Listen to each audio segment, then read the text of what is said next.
The overhead chime did not wake her. It was the shift in the engine's pitch, a subtle whining descent that should not happen over the Rockies. Then came the public address system, cracking with static and raw, unfiltered panic. If there are any military pilots on board, please ring your call button. Seat 8A was supposed to be a sanctuary. Harper Cole pressed her forehead against the cold, vibrating plexiglass of the window, trying to let the low hum of the twin General Electric engines lull her to sleep. She was a black woman exhausted in a way that sleep could not entirely fix, possessing a bone-deep, marrow-sucking fatigue that came from 9 months on a Nimitz-class aircraft carrier. She had spent those months flying fighter attack 18 Super Hornets off a pitching deck in the pitch black of the Philippine Sea. Her body was technically back in the United States, sitting in the premium economy cabin of a Boeing 767 en route from Dallas to Seattle. But her nervous system was still operating on military time. Every sudden clatter from the beverage cart, every sharp cough from a passenger spiked her adrenaline. She just wanted 4 hours of uninterrupted nothingness. The cabin was dimmed to a bruised purple, and most of the window shades were drawn against the high-altitude sun, creating a sleepy, artificial twilight. To her right, in seat 8B, a middle-aged man in a quarter-zip sweater was aggressively clicking through a spreadsheet. He smelled like generic airport cologne and stale coffee. Earlier, Mr. Gregg had tried to strike up a conversation, glancing at the olive-drab duffel bag shoved under the seat in front of her. "Military?" Mr. Gregg had asked.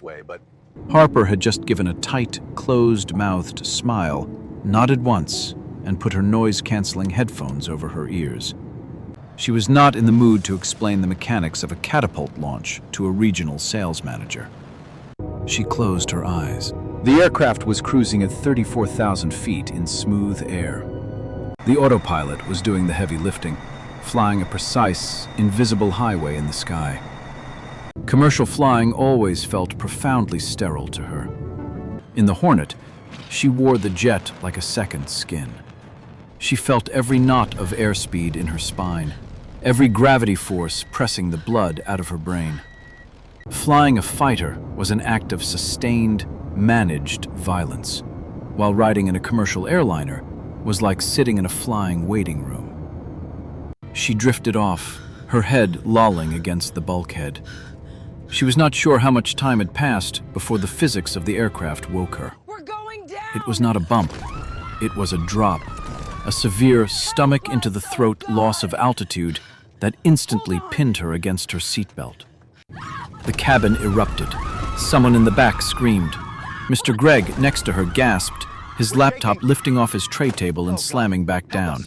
The overhead bins rattled violently, the plastic panels groaning under the sudden structural stress. Clear air turbulence, Harper's brain calculated instantly. It happened. You hit a pocket of dead air, or a massive jet stream shear, and the plane falls a few hundred feet before the wings find bite again. But it was what happened next that made her pulse jump. When an airliner hits a massive pocket of turbulence, the autopilot usually disengages, or the pilots immediately take manual control to stabilize the deck angle. The recovery should be firm but smooth. You power through, level the wings, and ease the nose up.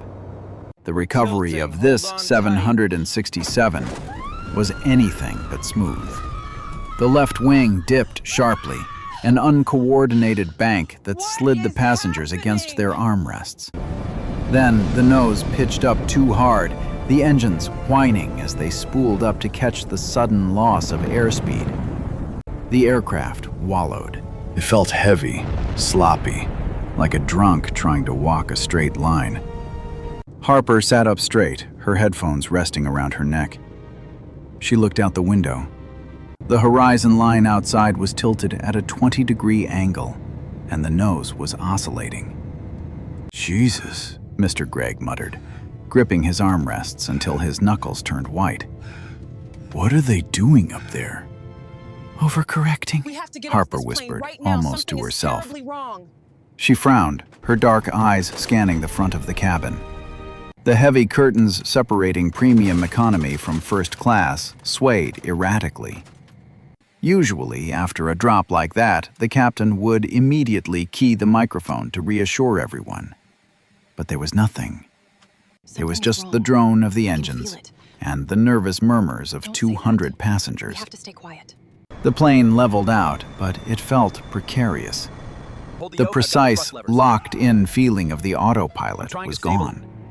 The aircraft was being hand-flown, and whoever was flying it was struggling. Then came the chime. Ding, ding. It was the emergency intercom landing. signal. We are experiencing severe 10 seconds is later, the the public cap. address system crackled to We are life. experiencing It was not the severe deep, reassuring catastrophic baritone of a failure. commercial captain, All but a woman's passengers voice must breathing brace heavily, for the impact audio clipping with immediately. panic. Attention Ladies on and the flight gentlemen, deck. All this is the passengers lead must flight return to their attendant. seats immediately. We are experiencing I a repeat, medical return to situation. your seats. A pause. A Ladies breath and drawn so gentlemen, sharply it this sounded is your like a sob. captain speaking. If there are We any have an military emergency pilots on and board, must prepare please for an ring your call immediate button. descent. The cabin went dead silent, and the only sound was the rushing of the slipstream against the fuselage. Harper stared at the blue fabric of the seat in front of her, her chest tightening. No, she thought. Absolutely not. I do not fly buses. She was a combat pilot who dropped ordnance on coordinates and landed on moving ships. She did not know the first thing about the avionics suite of a Boeing Heavy, its hydraulic systems, or its glide ratios. Someone else will do it, she told herself, thinking there must be a retired airline pilot or a military transport pilot somewhere on this flight. She waited 5 seconds, then 10 seconds. No one stood up, and no call buttons illuminated.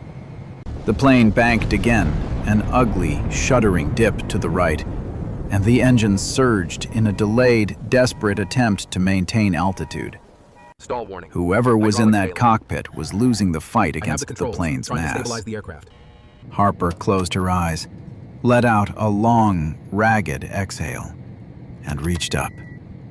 She pressed the button. The soft amber light above seat 8A illuminated, and it felt like a spotlight. Mr. Gregg next to her stared, his mouth slightly open, his corporate bravado entirely gone. You are a pilot? Mr. Gregg asked. Navy, Harper said flatly. She unbuckled her seatbelt. Let me out, Gregg. Mr. Gregg scrambled to pull his legs back so she could slip past. She stepped into the aisle just as the curtain to first class parted, and a young flight attendant practically fell through it. Her name tag read Chloe, and a dark splash of coffee stained her skirt. Chloe looked at Harper, then at the amber light. Are you a pilot? Chloe asked, her voice We are trembling. experiencing severe turbulence. Lieutenant Commander Harper Cole, Harper said, keeping her voice low and steady. I fly Hornets. Panic Listen to me is a very contagion, carefully. she knew. What you are And doing competence is is putting the everyone on only this plane antidote. at risk, and I will What is not the allow situation? it. Chloe need to grabbed come with me Harper's right wrist, now. a massive breach of Let go of protocol me. that What are you screamed doing? desperation, and pulled her through the curtain. First class was a mausoleum of terrified, wide-eyed executives. Harper ignored them completely. Her mind was compartmentalizing, shutting down the civilian passenger and booting up the naval officer. They reached the forward galley. Standing by the reinforced cockpit door was the purser, an older man named Jason, whose face was the color of wet ash. He hung up the internal phone as they approached. There's a rupture in the Jason, fuselage. this is Look at the plane, Harper, it's spreading. Chloe breathed, her grip finally My loosening. daughter is back there. What is going on? Navy. Before this, I flew logistics for the Mr. Jason assessed her quickly. Faded jeans, a plain black t-shirt, I just and thought there might many be some hair. flexibility. She was not exactly the silver-haired savior out of a movie, but he had no other choice. Commander, Mr. Jason said, his lips tight. We hit severe clear air turbulence, a massive drop. The flight crew was off harness while having their meals. Harper winced slightly. They hit the ceiling hard, Mr. Jason confirmed. Captain Miller took the brunt of it, hitting the switch panel. He is completely unresponsive. Flight Officer Davis is awake, but he landed on the center console. His right arm is shattered. He grabbed the yoke with his left hand, but the autopilot disconnected during the drop. He is flying manually, and he is going into shock. A broken arm and shock at 34,000 feet, Harper thought rapidly. Flying a 200-ton brick with a non-dominant hand. The sloppy banking and terrible overcorrections made perfect sense now. Open Secure the cabin. door, I said Harper now. said firmly. Do it! Mr. Jason punched a code into the keypad, and the heavy ballistic door clanked open. The noise hit her first. It was a piercing, repetitive, wailing wail of the master caution alarm.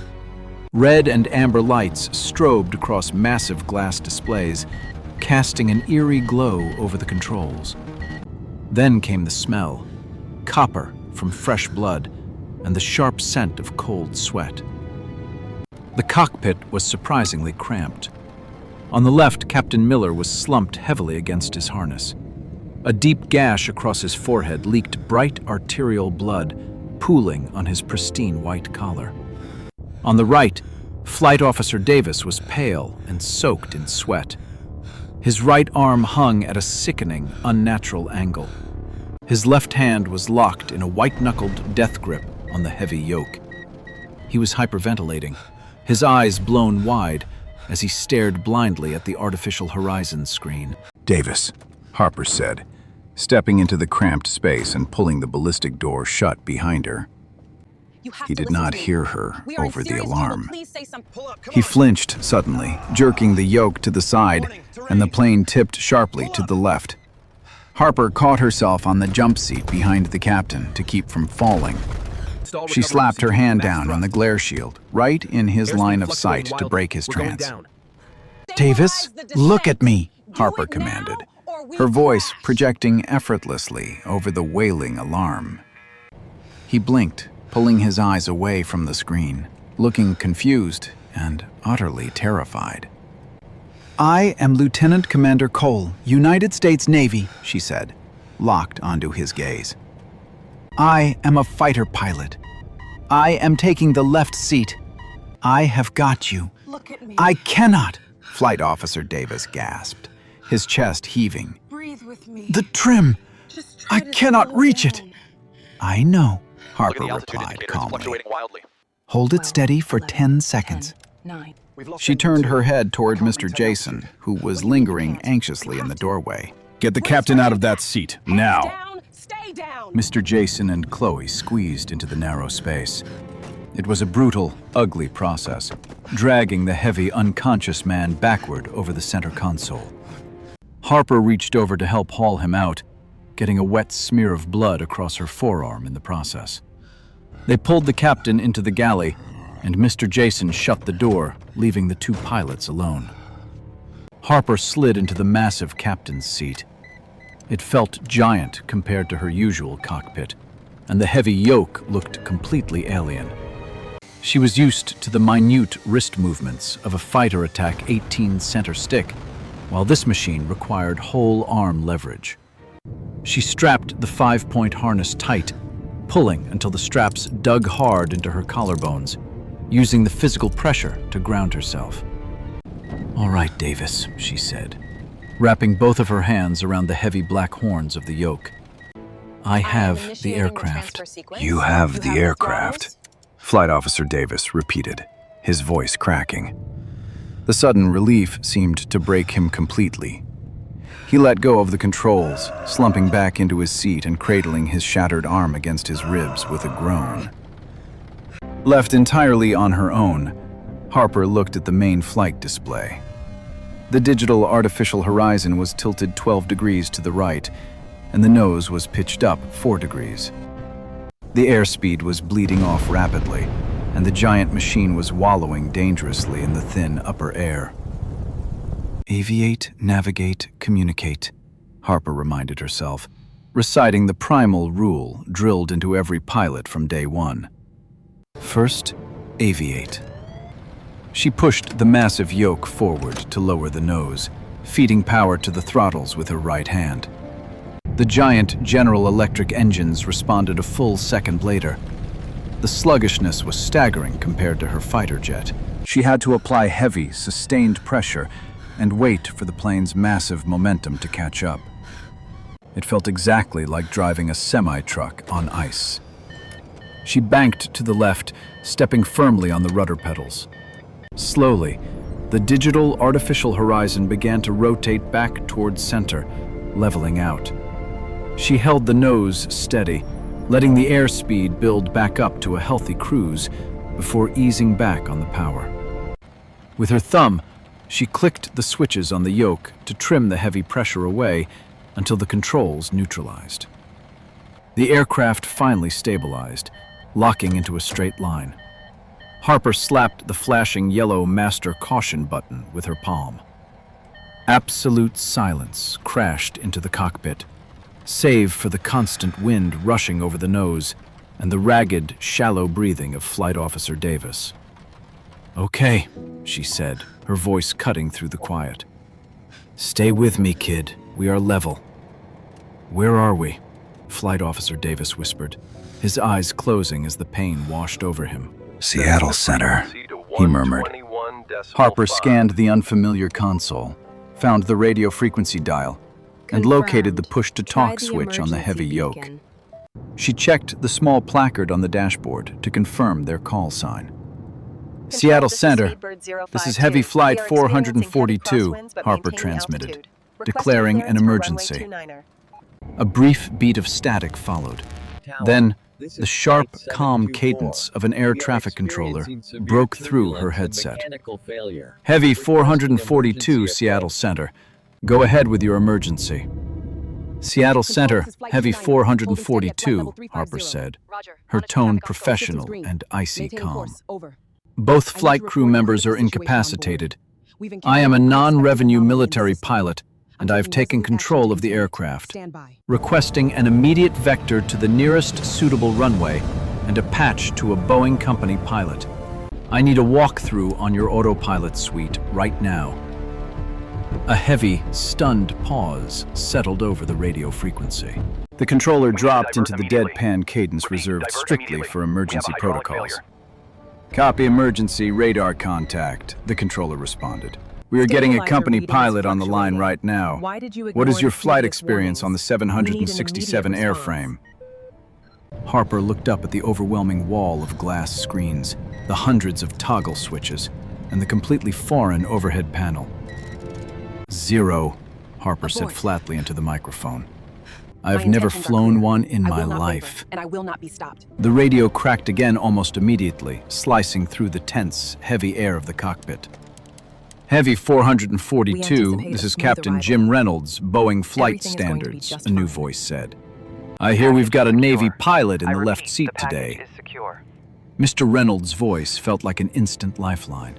It was an older voice, raspy and steeped in decades of aviation coffee and low-altitude cabin pressure. It did not carry a single hint of panic. It was the measured, deliberate draw of a man who solved deadly problems for a living. Harper pressed the push-to-talk switch on her yoke. "That is an affirmative, Captain. Pilot in command. This is Lieutenant Commander Harper Cole. I have around 2,000 hours in Fighter Attack 18 Hornets and exactly 0 in a 767. "Copy that, Commander," Mr. Reynolds replied smoothly. "First things first, let us get the robot flying. Look at the glare shield right in front of you, at the mode control panel." Harper scanned the dizzying array of dials, buttons, and liquid crystal display windows spanning the dashboard directly above the primary screens. Control, "I see this is it," Flight she reported. 724. In the center We of have that an panel, look for a decompression button event in the main labeled cabin. Command A or Command B, Maintaining altitude Mr. for Reynolds now. instructed. That is your autopilot engage. Before you press it, make sure your yoke is completely neutral and you are not actively fighting the trim. Harper checked the artificial horizon one last time, straight and level. She let go of her breath, reached up with her right hand, and pressed the Command A button. A sharp green light clicked on right on the dashboard. Instantly, the heavy resisting pressure in the yoke vanished, replaced by a rigid mechanical stiffness as the automatic servos took over the flight controls.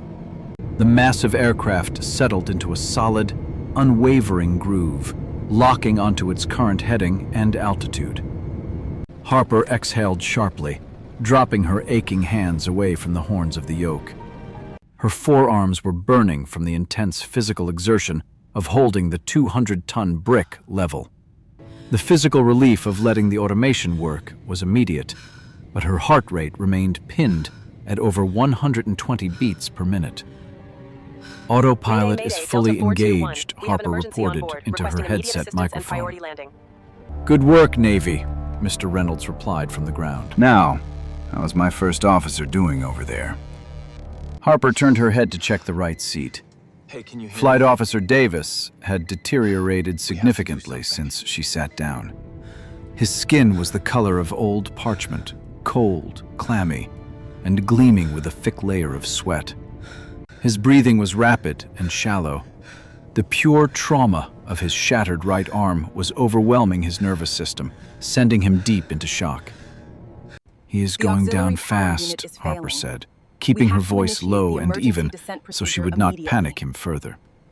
He needs trauma medics waiting on the ground the exact second we stop moving. I am completely single pilot up here. Understood, Commander, the Seattle air traffic controller cut in. We are vectoring you direct to Seattle-Tacoma International Airport, runway 16 left. It is 12,000 feet of dry concrete, so you've got plenty of room to stop. We are starting your descent now, down to 10,000 feet. Copy that, Harper said. Captain Reynolds, what is the current weather down at SeaTac? A slight, heavy pause settled over the radio frequency before Mr. Reynolds spoke up. Overcast, Commander. The ceiling is sitting at 800 feet, and visibility is 2 miles with light rain. It is just a standard Seattle afternoon. Damn it all. Harper swore softly under her breath, her jaw tightening. An 800-foot ceiling meant she would be flying completely blind through thick, heavy gray clouds, relying entirely on the digital screens until she was barely a single minute away from touchdown. In her Navy Hornet, she had a sophisticated heads-up display projecting the flight path and runway directly onto her helmet visor. In this commercial airliner, she had no such luxury. Come on, She would have to look down at completely unfamiliar instruments while hurtling toward the hard ground at over 200 miles an hour. Commander, Mr. Reynolds said, reading the heavy silence on the line. Normally we would have you program the flight management computer for a full automatic landing. But walking you through those control display unit menus right now is simply too risky.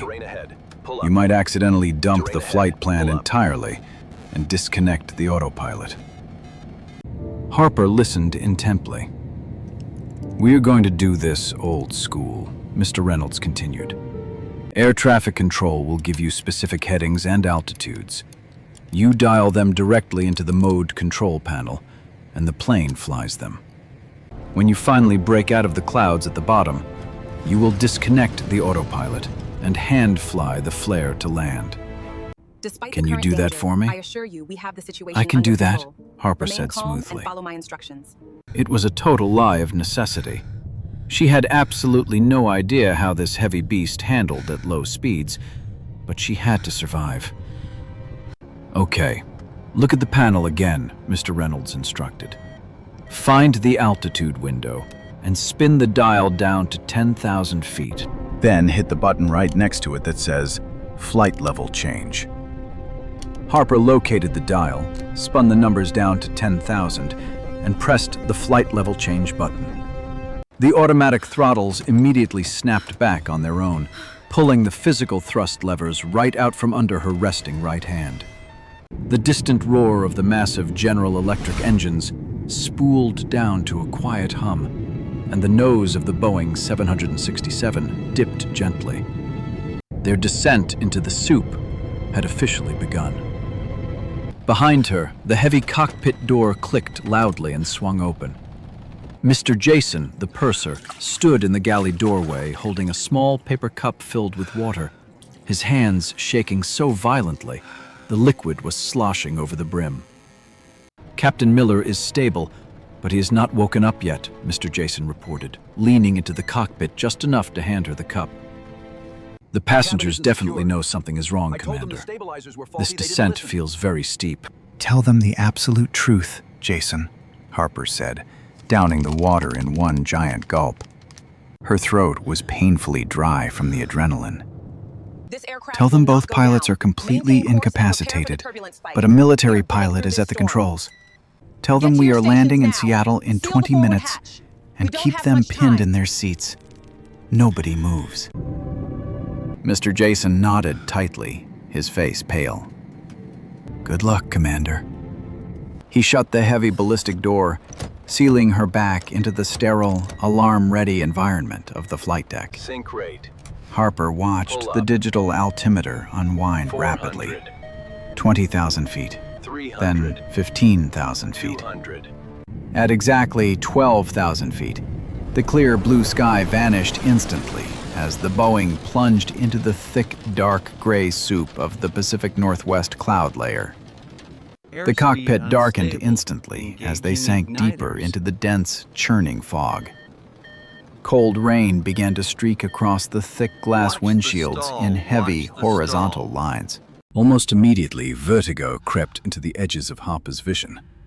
A dangerous physiological illusion caused by the complete lack of a visible horizon outside. Her inner ear screamed that the plane was turning sharply to the left, but her eyes, locked onto the digital attitude indicator, told her they were perfectly level. "Trust your scan," she ordered herself, repeating the mantra of every pilot trapped in zero visibility. Cross-check. Attitude, airspeed, altitude, heading. Heavy 442, Seattle approach. A new Confirmed. controller's voice cut through the headset, Checklist, quickly. breaking her concentration. Turn left heading 190 degrees. Altitude. Descend and maintain 4,000 feet. Altitude. Harper reached out, spun the heading bug on the control panel to 190, and adjusted the altitude dial down. The massive Boeing banked sluggishly in the gray void, turning its giant nose through the soup. She glanced over at The Flight alarms Officer are going Davis. off. His eyes You were have to completely wake up. closed now, and his chest barely moved as he slipped deeper into unconsciousness.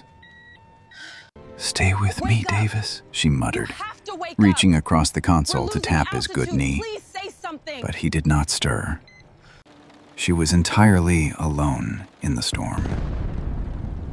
Heavy 442, you are 5 miles from the outer marker, the controller radioed. Reduce speed to 160 knots. Drop your landing gear. Lower flaps to 30 degrees. Harper reached for the flap lever, hauling it back into the designated detent. Deep within the massive wings, heavy hydraulic actuators groaned as giant metal slabs extended out into the slipstream. Next, she grabbed the wheel-shaped landing gear handle on the dash and slammed it downward. A massive, rushing roar filled the floorboards as the landing gear doors flew open into the wind. Thud. 3 solid green lights illuminated on the center dashboard. Gear down and locked. The aerodynamic drag was immense. The automatic throttles surged forward on their own, the massive General Electric engines roaring to fight the thick, wet air and maintain their speed. "Commander?" Mr. Confirmed. Reynolds' voice Flight off. cracked in her We are headset, initiating the checklist urgent now. but steady. "You are on the glide path. Listen to me carefully. You are Navy. You are trained to fly a glide slope straight into a ship's deck, a controlled crash. Oh, God, If we're you do going that down. to a 767, you will shear the main gear struts right off Help us. and rip the engines from the Hold wings. on. You have to flare. You must arrest the descent rate just before touchdown." "Understood," Harper responded, her jaw aching from how hard she was clenching her teeth. She gripped the heavy yoke with her left hand, resting her right hand firmly on the thrust levers. The altimeter read 1,200 feet. Outside the windshield, there was still nothing but thick, suffocating gray soup. "Where is it?" she hissed under her breath. 1,000 feet. 900 feet. At exactly 800 feet, the cloud layer shredded apart. The world reappeared in a violent rush. A sprawling, wet grid of suburban streets, dark green pine trees, and a highway choked with afternoon traffic. Takeoff thrust set. Dead center in the Thrust windshield, checked. 8 flanked by knots. violently V1. flashing strobe Rotate. lights, was runway 16 left. Target From the locked. high, cramped cockpit of her fighter Commencing attack evasive 18 maneuvers. Hornet, a runway Requesting looked like a backup. massive, Over. welcoming target. But from the towering perch of this giant Boeing, it looked like nothing more than a thin, wet piece of tape stuck to the ground. "Runway in sight," Harper transmitted, her voice tightening. "Disconnect the autopilot," Mr. Reynolds commanded over the radio. "She is all yours, Navy." Harper pressed the red thumb switch on the yoke. Instantly, a loud, sharp cavalry charge alarm blared through the cockpit, warning her that the automation was dead. She slapped the cancel button to silence it, and the true physical weight of the 200-ton aircraft transferred directly into her arms. Right then, a violent crosswind slammed into the fuselage, and the nose drifted sharply to the right, away from the concrete. "God, it is like wrestling a whale," Harper muttered. The muscles in her arms strained against the delayed, sluggish responses of the heavy flight controls. She kicked the left rudder pedal hard, forcing the nose back toward the center line, while dipping the right wing slightly into the gusting wind to counter the drift. Her heart hammered against her ribs. Please let us 500, safely. the automated ground proximity voice called out. It was a cold, synthetic sound that echoed off the cockpit glass. Power low. "A little high," she whispered, easing the throttles back a fraction of an inch with her right hand. 400, Holy Mary, the robotic full of voice grace. stated. The massive white threshold numbers of runway 16 left rushed up to meet them through the downpour. The rain was blinding now, and the windshield wipers thumped violently in a frantic, abrasive rhythm against the glass. 300, the computer counted down. Her eyes darted continuously in a frantic loop between the airspeed indicator and the fast-approaching concrete. 145 knots. Perfect. 200. She was over the pavement now. The runway edge lights blurred into long, continuous streaks of yellow and white on either side of her vision. 100. 50. 40. "Flare, Navy, flare right now," Mr. Reynolds yelled Mayday, over the mayday, we radio, are losing his altitude voice rapidly. cracking with Emergency tension. descent checklist, now. Harper fought every single ounce of her ingrained muscle memory. She did not hold the pitch and let the jet slam hard onto the deck like she would on an aircraft carrier. Instead, she hauled the heavy yoke back toward her chest with immense force, simultaneously pulling the thrust levers all the way back to the idle detent. 30, 20, 10. The giant Boeing 767 floated. It felt suspended in the air for an absolute eternity, eating up thousands of feet of valuable runway, while Harper held her breath. Then, the main landing gear finally found the concrete. It was a hard, teeth-rattling crack that sent a powerful shockwave straight up her spine. The aircraft bounced slightly, a terrifying secondary wallow, before its massive weight finally settled and the heavy struts compressed. Harper immediately pushed the yoke forward, driving the nose gear firmly into the wet pavement. Smack! "Speed brakes up!" she yelled to herself, reaching over and hauling the spoiler lever all the way back. The aerodynamic panels on the wings shot upward, destroying the remaining lift. Next, she grabbed the reverse thrust levers, pulling them up and back with everything she had. The giant engines howled in protest, redirecting thousands of pounds of thrust forward. The deceleration was incredibly violent. Harper was thrown hard against her 5-point harness, her boots standing heavily on the brake pedals. The heavy aircraft shuddered from nose to tail, fighting the wet concrete as the anti-lock braking system pulsed rapidly through her feet. 100 knots, 80 knots, 60 knots. At exactly 30 knots, she pushed the reverse thrust levers back down to the idle position. The roaring stopped instantly. The rhythmic, steady thumping of the tires rolling over the centerline, lights filled the suddenly quiet cabin. She steered the massive aircraft off the high-speed taxiway, bringing the jet to a complete, shuddering halt on the tarmac. She pulled the parking brake lever up. Silence. Absolute, ringing silence settled over the flight deck, save for the low hum of the avionics cooling fans and the heavy, rhythmic drum of rain against the windshield. Harper let go of the yoke.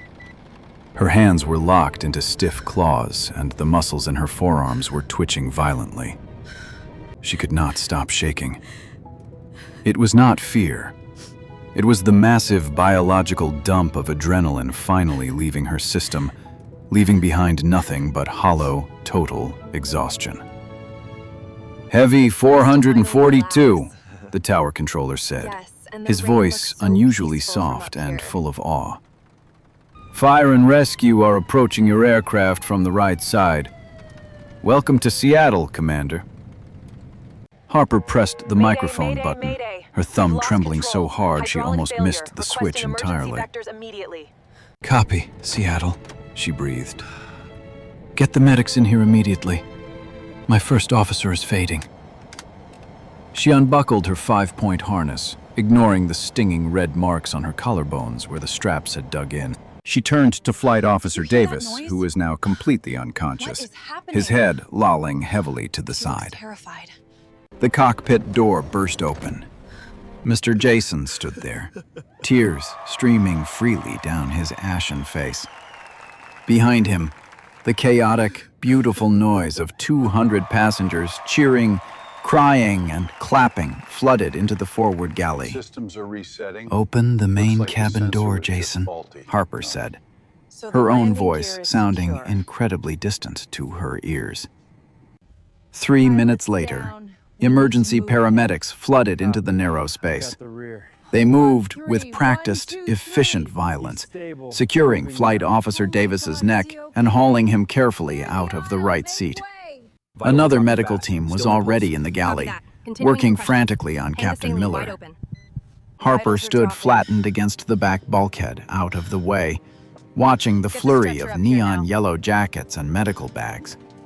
One of the paramedics, an older woman with a radio strapped across her chest, paused and looked closely at Harper. She took in the faded jeans, the bright red blood smeared across her black t-shirt, her messy hair, and the distinct lack of a commercial pilot's uniform. "You We flew have a this medical thing emergency, down?" Captain. the medic We need to asked, get on the ground utter as soon as disbelief possible. coloring her tone. Harper looked past her, out the windshield at the rain-soaked tarmac, where dozens of flashing red and blue emergency lights painted the cockpit walls. She thought of her quiet, sterile fighter attack 18 Hornet waiting for her on a military flight line somewhere, small, lethal, and perfectly understood. She offered a tight, exhausted smile to the paramedic. "Mr. Gregg in seat 8B needed to make his connection," Harper said softly. She grabbed her olive-drab duffel bag, slung it over her aching shoulder, and walked out of the cockpit into the rain. If this story kept you on the edge of your seat, please click that like button and share it with someone who loves high-stakes aviation drama. What would you do if that emergency call button rang while you were flying on an airplane? Let us know your thoughts in the comments below, and do not forget to subscribe for more pulse-pounding, grounded stories every single week.